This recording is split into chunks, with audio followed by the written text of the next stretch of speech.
What's up? I'm back. I actually am filming these videos one after another and uploading them because it's easier on my schedule. And I had an idea. I could illustrate. I used to be very into video editing, and I used to do all these graphics and everything, and overlays and all these special effects. But it takes up so much of my time, and I found I just really got an appreciation for doing the editing during the recording.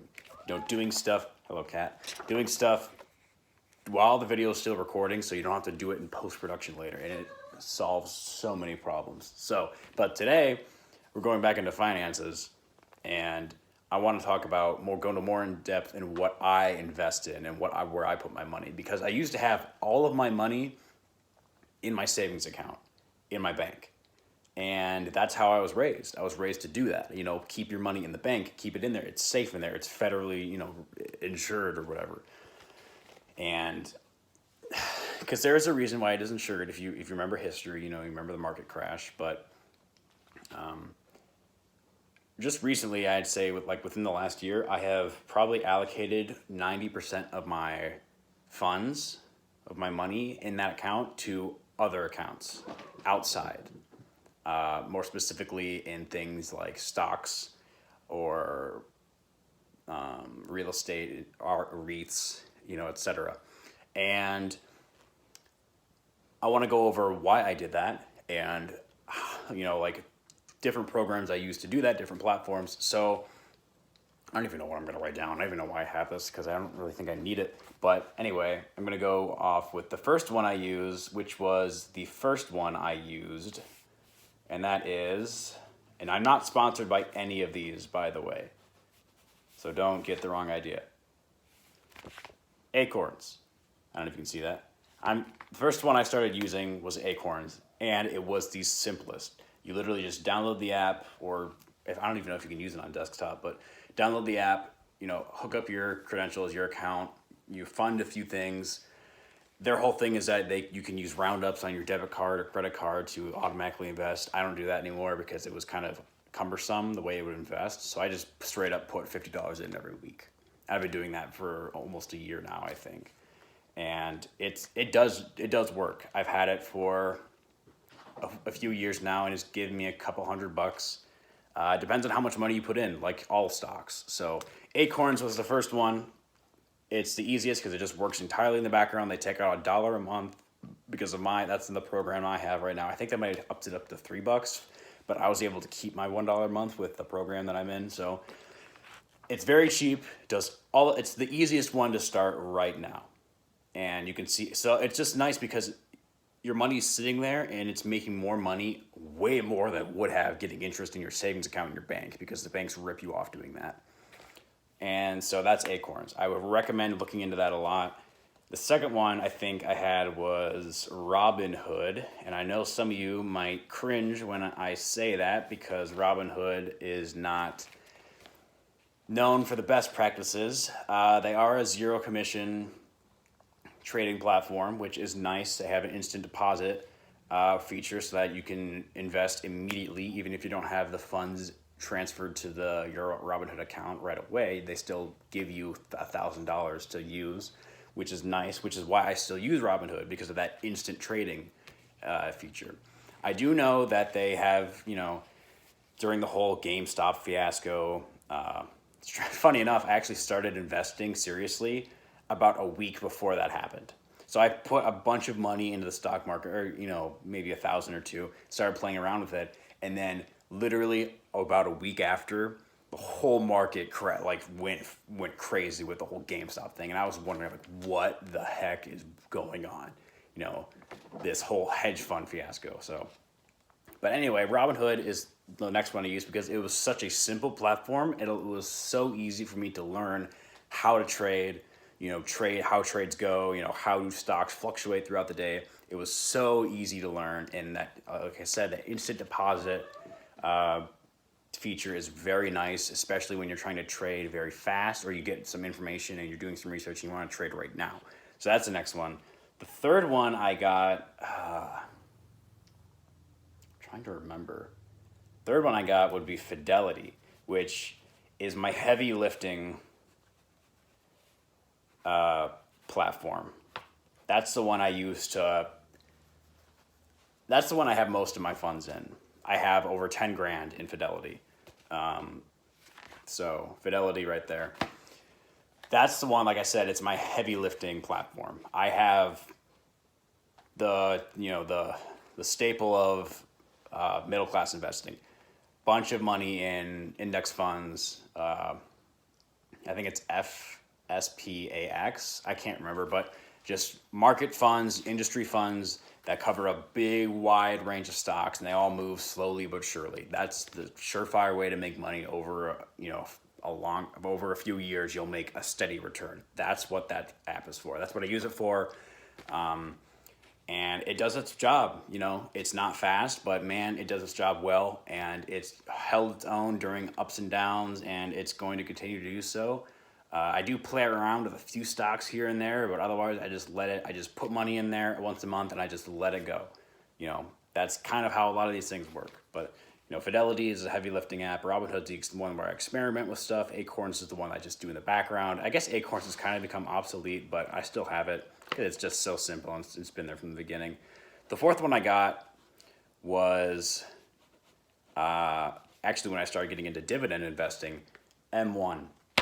I saw a guy on YouTube who shared how he invested dividends. And I got into it because when I started trading on these other platforms, I started learning about these things called dividends, and I didn't really know exactly what dividends were. But after a while, I started realizing, and I think it was because I got a dividend from a stock or an index fund I held called VOO, which is the Vanguard S&P 500 index, I think.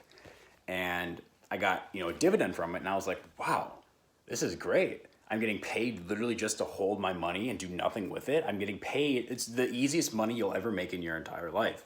Just sitting there, you're literally being paid to own something.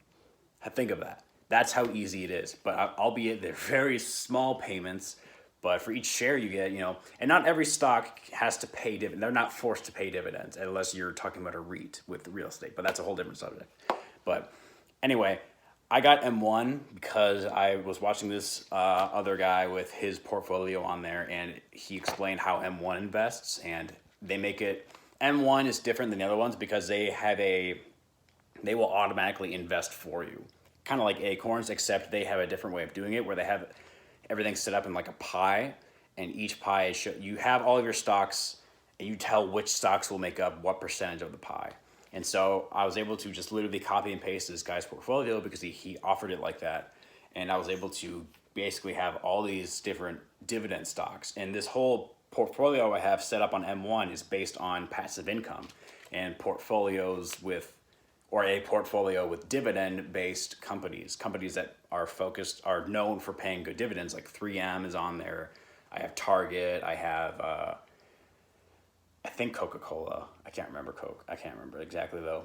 I have energy, real estate, infrastructure, everything on there, and they're all, it's set up to give me a dividend maybe once or twice a week, or every, that's how frequent. It's set up to pay me frequently like that, and I really enjoy it. I really do. Getting that notification and seeing money just directly deposited back into my portfolio is just so nice. It just feels so good, and it keeps me going. And then I got into moving on. I got into the crypto craze because I started learning about how crypto is a new decentralized asset, and that's when I think this is one I got into not too long ago, but I finally bit the bullet and downloaded Coinbase to learn more about crypto. Because I had been seeing their ads everywhere, so maybe they finally got to me. But actually, before I got Coinbase, I invested in Ethereum using Robinhood. And I literally did that 3 days before I think China said they were going to not cover crypto. And this was way back in May. And then the whole market just tanked. And I invested originally $1,000. I made $400. And I was like, man, this is great. And then the next day I woke up and I was negative $400. So I had lost $800. So I started at 1,000, made 400, and then lost 800. So I was at negative 400 from where I was originally in the beginning at 1,000. And it stayed like that. And it took 3 or 4 months to finally get back up to the 1,000 point. That's how long it took. And so, man, I really didn't touch crypto too much after that. I got really discouraged, but eventually I downloaded Coinbase and I started learning more about different cryptocurrencies. And so I'm actually maybe investing a little bit here and there. I don't have any sort of like automatic investment thing set up with Coinbase because I'm not taking it too seriously just yet, because I'm getting more into real estate and more passive income things. Speaking of real estate, the next one I got into was, I went on this whole Robert Kiyosaki craze, and I started researching real estate, and I was looking at ways for people who don't have enough money to buy a property outright, how can we get into real estate? And I kept getting hit with a suggestion of Fundrise, another trading app that looks and feels just like the other ones on here, but it's for real estate investing and not the normal stock market. So you invest in REITs on here a lot. There are properties and projects you can invest in. And it's just a simple, it just works just like the rest of them. They will invest,